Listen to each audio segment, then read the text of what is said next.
Hello friend, आज का हमारा टॉपिक है हिमांक में अवनमन। देखिए, इससे पहले हम क्वथनांक में उन्नयन पढ़े थे। अब हम पढ़ेंगे यहाँ पर हिमांक में अवनमन। सबसे पहले आप ये समझिए कि उन्नयन और अवनमन में क्या अंतर है।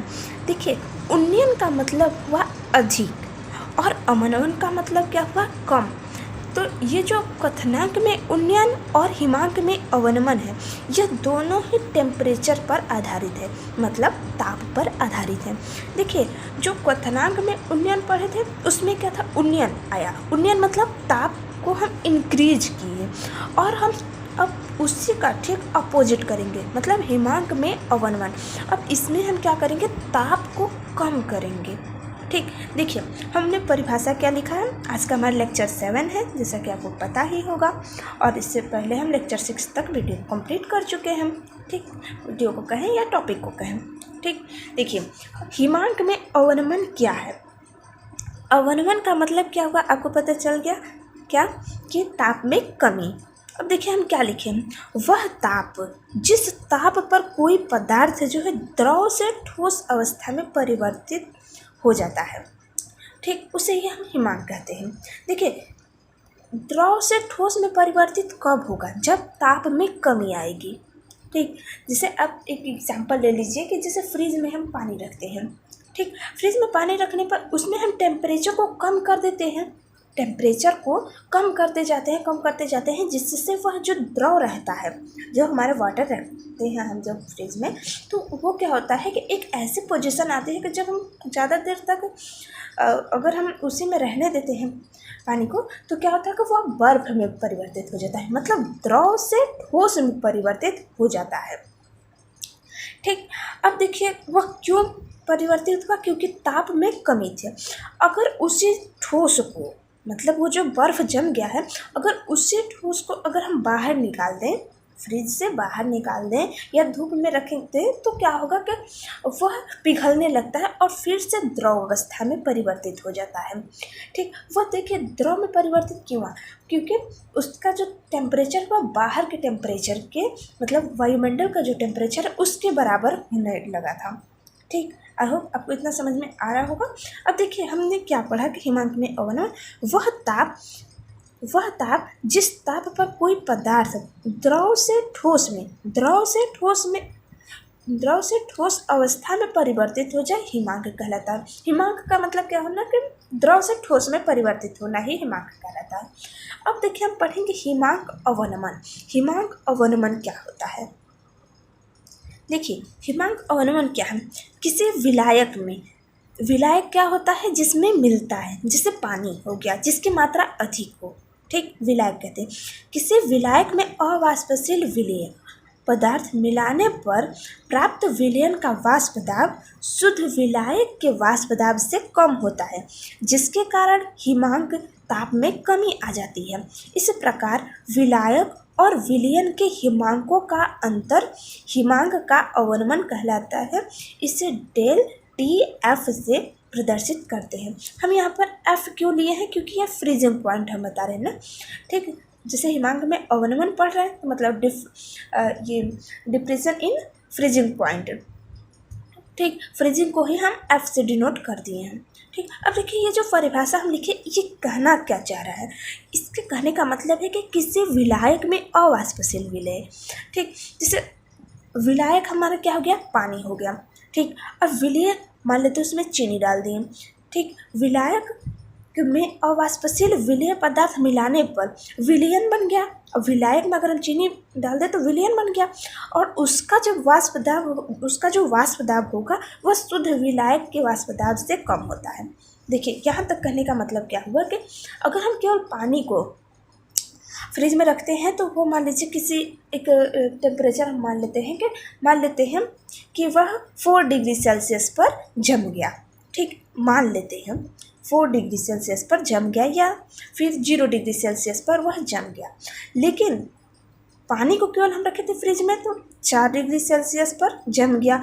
अगर उसी पानी में अगर हम थोड़ा सा चीनी मिलाकर उसी पानी में अगर हम थोड़ा सा चीनी मिलाकर फ्रीज में रख दें तो क्या होता है, वो 4 डिग्री सेल्सियस पर नहीं बल्कि 3 डिग्री सेल्सियस पर जमता है। इसका मतलब क्या हुआ कि कुछ अंतर हुआ।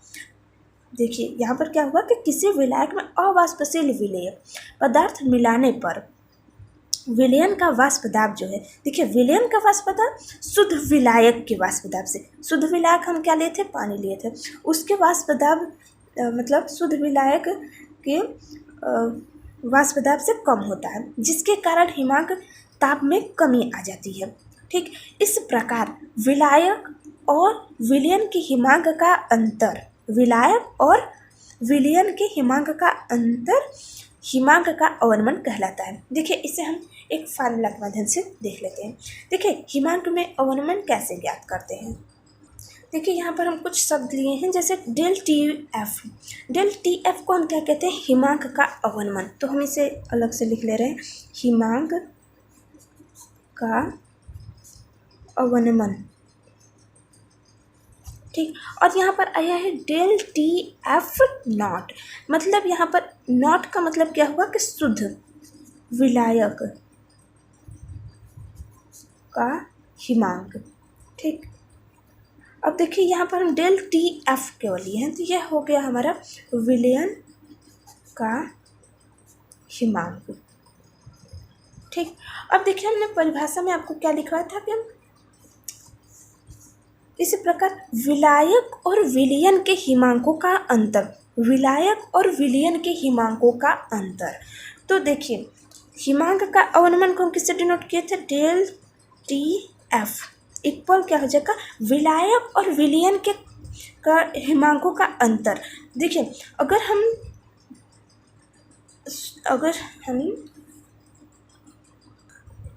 हिमांकों का अंतर ज्ञात करते हैं तो कैसे करेंगे। देखिए अगर हम जैसे परिभाषा में पढ़े थे कि विलायक और विलयन के हिमांकों का अंतर, तो विलयन और विलायक कौन होंगे। देखिए अधिक मतलब जैसे शुद्ध विलायक हो गया, अगर जिसमें अधिक हिमांक लग रहा है मतलब अधिक ताप लग रहा है, उसमें से हम कम ताप को अगर घटा देते हैं तो वही अंतर हो गया। मतलब देखिए यहाँ पर हमारा हो जाएगा del T F not minus del T F. यही देखिए परिभाषा हमारा कह रहा था कि मतलब इस प्रकार मतलब विलायक और विलयन के हिमांकों का अंतर, ये विलायक हो गया, विलायक और विलयन के हिमांकों का अंतर ही हिमांक का अवनमन कहलाता है। विलायक और विलयन के हिमांक का अंतर ही हिमांक का अवनमन कहलाता है। ठीक, अब हम हिमांक के अवनमन का ग्राफ देख लेते हैं। देखिए एनसीईआरटी में कुछ इस तरह डायग्राम दिया है हिमांक का, तो इसमें ये जो रेड वाली लाइन है इसे बताया है विलायक। ठीक, ये विलायक हो गया, और ये जो ब्लू वाली लाइन है इसे बताया है विलयन, और ये जो हम ब्लैक वाली लाइन बनाए हैं ये है हमारा हिमांक विलयन, हिमांक विलयन। देखिए अगर हमारा शुद्ध विलायक था, ठीक, शुद्ध विलायक था तो इसे हम माने थे कि 4 डिग्री सेल्सियस पर यह जम जा रहा है। ठीक, लेकिन इसमें अगर हम अशुद्धियाँ मिला दें, मतलब कुछ अशुद्धियाँ का मतलब क्या हुआ कि जैसे इसमें हम शुगर मिला दें, जिसे चीनी कह रहे हैं, ठीक, मिला दिए तो क्या हुआ कि इसके टेम्परेचर में कमी आ गई, मतलब यह और पहले ही जमने लगा। देखिए क्या होगा, इसे हम विलायक माने तो इसका टेम्परेचर हम यहाँ तक लिए हैं। ठीक, इसके मतलब ये इस ताप पर जम रहा था, तो ये शुद्ध विलायक रहा। शुद्ध विलायक हम किससे डिनोट किए हैं, डेल टी एफ नॉट, और ये विलयन है, और विलयन के हिमांक को हम किससे डिनोट किए हैं, डेल टी बी से। और जब दोनों का हम अंतर ज्ञात करते हैं तो किससे हम डिनोट किए थे, डेल टी बी। ठीक, ये रहा ग्राफ। ठीक, अब देखिए ये विलायक था तो यहाँ मतलब टेम्परेचर देखिए यहाँ पर जाने पर यह जमा, लेकिन और ये जो विलयन जैसे जैसे इसमें हम अशुद्धियाँ मिलाते जाएंगे और यह जो ताप है उसकी कमी आती जाएगी और यह जमने लगेगा।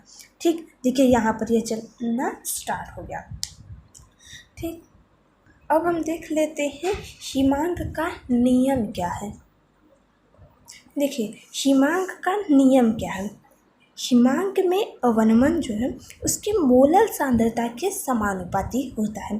देखिए हिमांक में अवनमन को हम किससे डिनोट किए थे, डेल टी बी, इसी से डिनोट किए थे।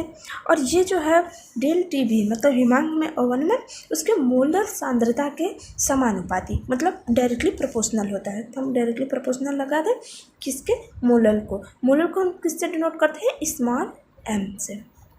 ठीक, अब ये देखिए ये जब हम प्रोपोर्शनल हटाते हैं तो एक हम नियतांक का यूज करते हैं। नियतांक हमारा क्या है, नियतांक जिसे हम कांस्टेंट कहते हैं। तो ये हो जाएगा हमारा डेल टी बी इक्वल हो जाएगा टी एफ नहीं के एफ हो जाता है, इसे हम काट दे रहे हैं। ठीक, देखिए क्या हो जाएगा, डेल टी बी इक्वल के एफ एम। ठीक, अब ये देखिए जो मोलल है ये किसके इक्वल होता है।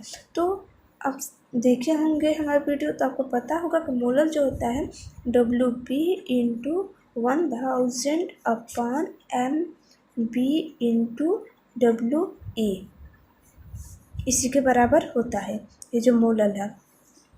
तो इस मोलल का मान हम यहाँ पर रख सकते हैं। तो क्या हो जाएगा, del T V equal K F W B into 1000 upon M B into W A. देखिए यहाँ पर बी नहीं एफ रहेगा, यहाँ पर भी एफ रहेगा, यहाँ पर भी पता नहीं क्यों उनसे गलती लिखा गया, सॉरी दोस्तों। ठीक, यहाँ पर फ्रीजिंग पॉइंट ना हम क्वथनांक समझ कर लिखने लगे थे। ठीक, अब देखिए ये इक्वल हो गया। अब इसी के बेस पर क्वेश्चन पूछा जाता है और कभी कभी तो हमसे ये फ्रीजिंग पॉइंट दिया रहता है, मतलब हिमांक का अवनमन ज्ञात करने के लिए इसका मान दिया रहता है कि एफ का भी मान दिया रहेगा, सबका मान हमसे ये कभी पूछ लेता है। तो इसके लिए एक फार्मूला क्या बन जाएगा, इसके लिए ये फार्मूला बन जाएगा। अब एम बी को यहाँ पर ले जाइए, मतलब एम बी इक्वल क्या हो जाएगा, देखिए K F W B into 1000 upon, अब देखिए ये जो डेल टी एफ था अब यहाँ पर आ जाएगा, क्रॉस मल्टीप्लाई कर रहे हैं, del T F into W A. ये देखिए जब हमसे मोलर मास पूछेगा तो हम ये वाला फार्मूला लगाएंगे और जब हमसे हिमांक में अवनमन पूछेगा तो ये वाला फार्मूला लगाएंगे। आई होप आपको इतना समझ में आ गया होगा। थैंक यू दोस्तों।